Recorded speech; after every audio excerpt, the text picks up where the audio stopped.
His Excellency Mr. Fatih Birol, Executive Director of the International Energy Agency, His Excellency Dr. Tan Si Leng, Minister for Manpower, Second Minister for Trade and Industry, Singapore, His Excellency Matsuni Mohamad Hussein, Minister of Energy, Brunei Darussalam, Your Excellencies, distinguished delegates, ladies and gentlemen, a very good afternoon to all.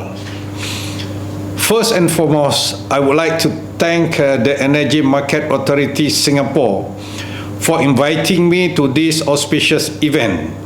I'm honored to be invited to deliver this keynote address during the Singapore IEA Forum in conjunction with SU 2021.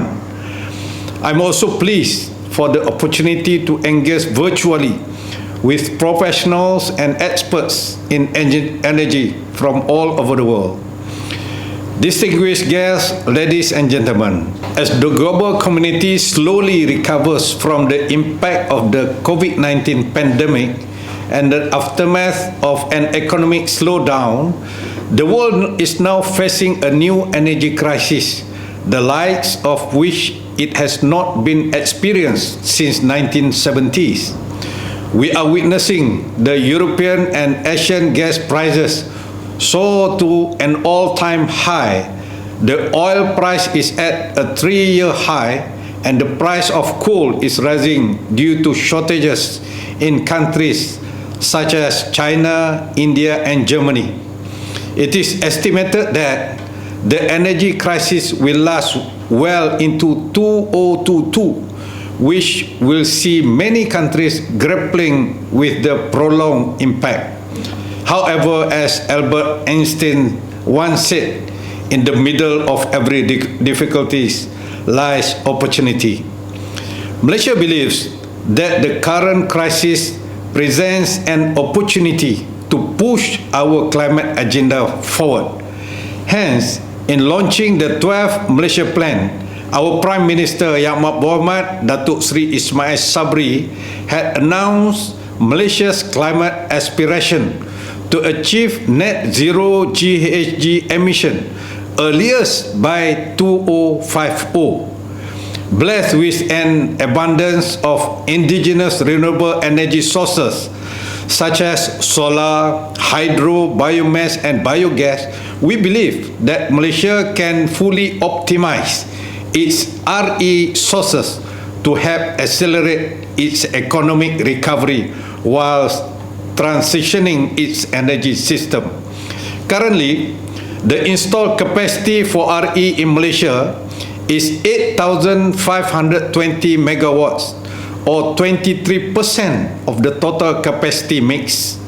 Out of 23%, hydro makes up 16.7% of the RE mix, followed by solar at 3.7%, biomass at 2%, and biogas at 0.4%. Moving forward, Malaysia has charted a lower carbon pathway for its power sector by targeting to increase the RE capacity to 31% by 2025, as I mentioned earlier, and 40% by 2035.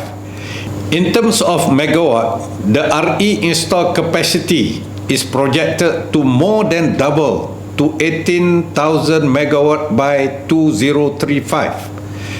These targets are determined based on technical, social, and economic consideration, including grid penetration limit, grid flexibility, reserve margin, as well as impact to consumer tariffs. The projected RE increment will be contributed through the implementation and the enhancement of various RE programs, including the large-scale solar program focusing on developing large-scale solar power plants. The largest solar project which has been awarded under this program has a capacity of 100 megawatt. Net energy metering to encourage installation of solar PV on rooftops with attractive offset rates to the grid, and feed-in tariff to encourage development of other RE sources such as mini hydro, biomass, and biogas with premium sellback rates to the grid.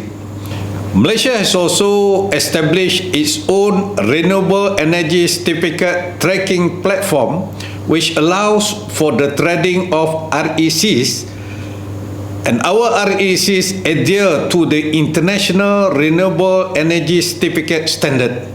Moving forward, Malaysia plans to offer green power bundled with RECs to electricity consumers, especially companies with ESG commitments, to directly procure green power from the utility to fulfill their green commitments.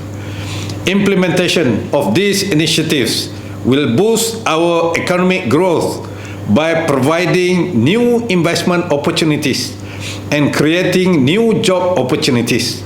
For example, when we offered 1,000 megawatt of large-scale solar projects and 500 megawatts of solar rooftop projects in the midst of the COVID-19 pandemic last year, approximately 1.2 billion USD worth of investment opportunities was created and 18,000 new job opportunities were opened up, which we believe would help in our economic recovery. By setting the targets I mentioned previously, the GHG emission intensity per GDP from the power sector is expected to be reduced by 45% in 2030 and a further 60% in 2035 compared to the 2005 level. As power sector uses 40% of the total primary energy supply in Malaysia, this target will support Malaysia's climate pledge under the Paris Agreement and our aspiration to achieve net zero GHG emissions. Your Excellencies, ladies and gentlemen, but all things said and taking note of the impact of global energy crisis that we witness today, I believe that we need to be pragmatic and forward-looking in our approach in transitioning our power systems towards a lower carbon pathway. We need to have policies that are future-proof while striking the right balance between the three elements of the energy trilemma of sustainability, affordability, and reliability. Without the right balance, we run the risk of creating energy inequity, which I believe will jeopardize our efforts to decarbonize our energy systems. To conclude, Malaysia is committed to reducing its power sector emissions as we journey towards a lower carbon pathway. I believe we have been a responsible global citizen and we have done well so far with the right policies and regulatory instruments.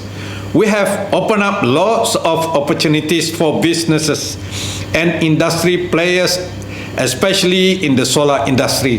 However, we know that our energy transition journey is not without its challenges. Malaysia will not be able to achieve its sustainable energy goals without the support of various international organizations such as IEA and IRENA. Therefore, we value any bilateral and multilateral engagements with other countries to share their knowledge and experiences with us. We believe that no man is an island of its own, and we are all a piece of the continent, a part of the main. Therefore, let us together strive together, transitioning our energy system for the betterment of the generation to come. Thank you.